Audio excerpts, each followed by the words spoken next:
topic will delve into conversation of public funds or property, which focus on how the public officers manage or use the government money or property.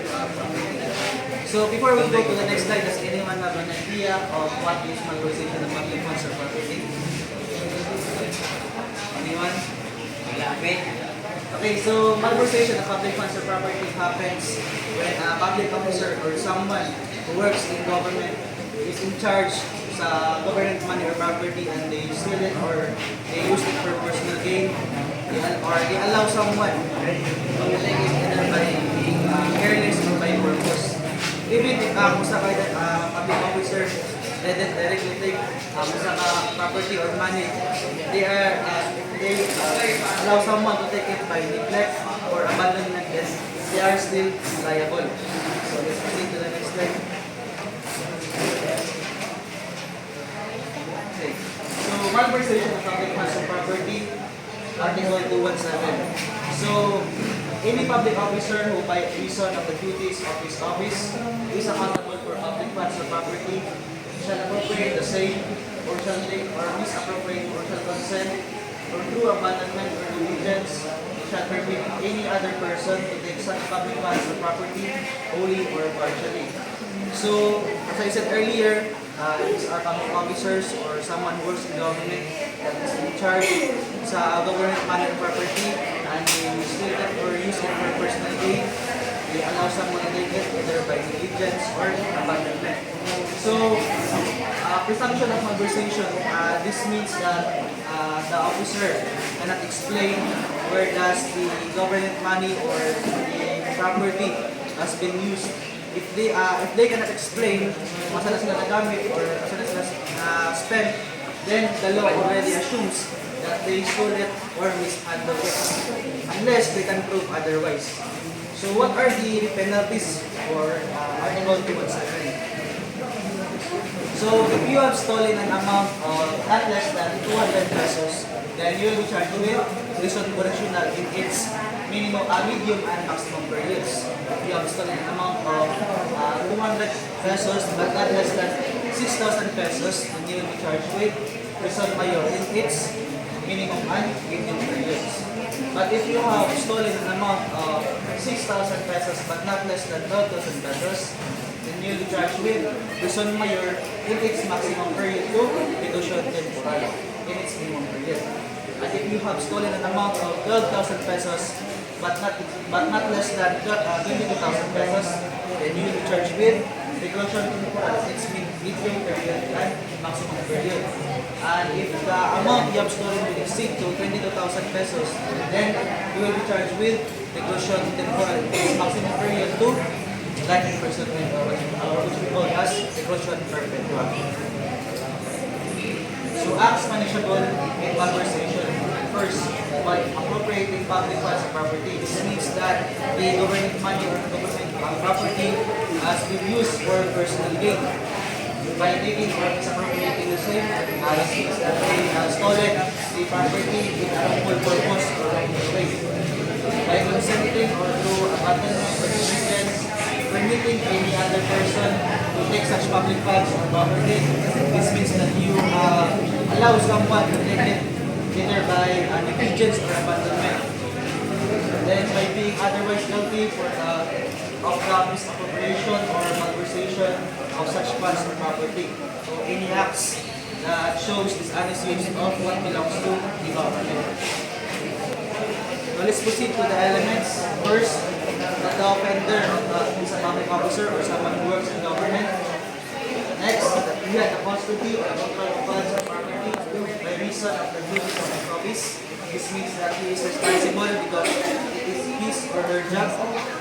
And next one, that those funds or property or public funds or property for which he was accountable. The government property or money is public and private. That be appropriated to misappropriated or consented or through abandonment or negligence, permitting another person to take them. Okay.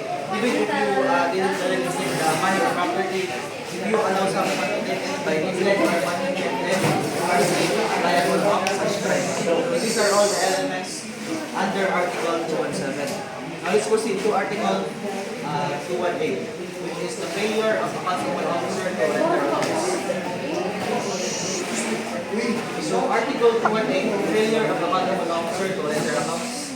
Any public officer, whether in the service or separated from by resignation or any other cause, who is required by the law or regulation to render accounts to the titular auditor, that is the commission to them, or to a provincial auditor, and fails to do so for a period of 2 months after such account should be rendered, shall be punished by the subventional period or by a fine ranging from 200 to 6,000 pesos. So kaning article applies to those public officers who are responsible for money or property but failed to report or to submit a report of how does the money or the property has been used within 2 months to the deadline. Even if you resign ka sa trabaho or you left the job, yet you are still required to submit a report kung saan ito pag-manage ang resources or the public funds. So what will be the penalty if you have done this act? So the penalty will be personal residence period, which is 6 months and 1 day to 2 years and 4 months, or by a fine ranging from 200 to 6,000 pesos. So when we say rendering accounts, this means that you are required to submit the report or an explanation of the money or property that you as the public officer is in charge of. How it was used, spent, or where it went. So, Commission on Audit, this is the constitutional audit body of the Philippines, or the higher authority that used to used in auditing the government agencies like the national, local, or state government agency. So, ang COA or Commission on Audit, they ensures that the public funds or property has been used properly or effectively. While the provincial auditor, this is not one of the officers sa Commission on Audit, is designated sila sa local government level or sa provincial offices. So, elements that the offender is a public officer, whether in the service or separated therefrom, meaning they are someone born in government, even if they resign or left the job. Next, that he must be accountable officer for public funds and property, meaning he has the custody sa public funds or property. That he is required by law or regulation to render accounts to the Commission on Audit or to a provincial auditor. This means that he is required to render or to submit a report to the Commission on Audit or to the provincial auditor. Next one, that he fails to do so for a period of 2 months after such account should be rendered. So it exceeds 2 months that be required sa Commission on Audit na makasabit ng report. Next one, Article 219, failure of a responsible public officer to render accounts before leaving the country. So, this article punishes any public officers who tries to leave the country or, for example, the Philippines without settling their accounts. Meaning, wala sila nakasabit to report or they haven't cleared yet nila about sa isang pagpapagamit sa government property that they were responsible for. Ang sa accountable officer, they're going to leave the country, they should get a certificate sa Commission on Audit showing or proving that they already have cleared their accounts. That is, example sa certificate. If you see someone or know someone that leave or they try to leave the Philippines without getting the certificate, then they will be charged with arresto mayor, which is 1 month and 1 day to 6 months, or fine ranging from 200 to 1,000 pesos. What are the elements? So the elements will be the offender is a public officer or someone who works in government.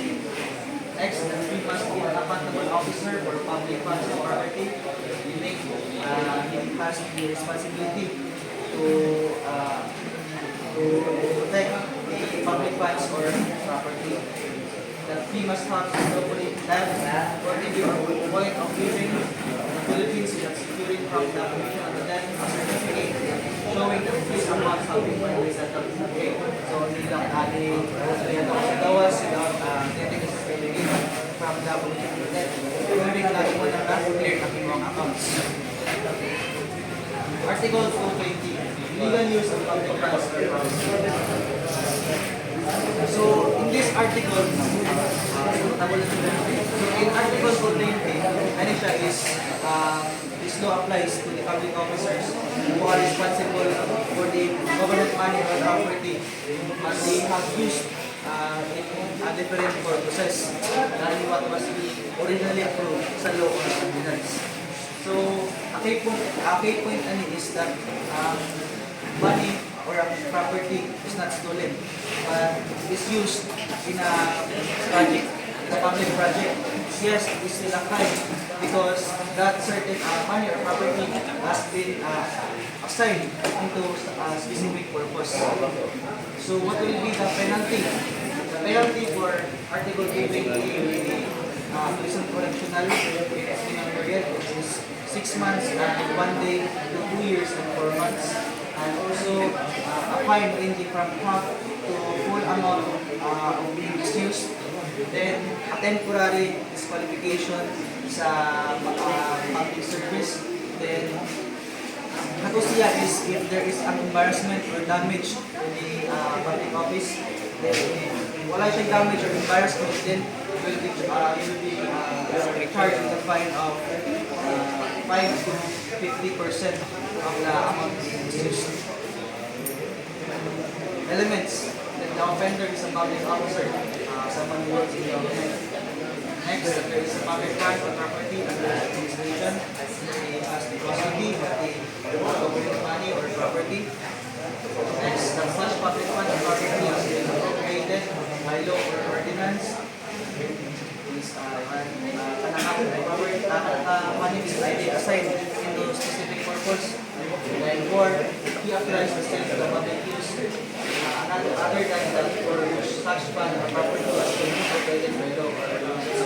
Even though government will have purpose, but it's only authorized in sa Article 221, failure to make delivery of public funds and property.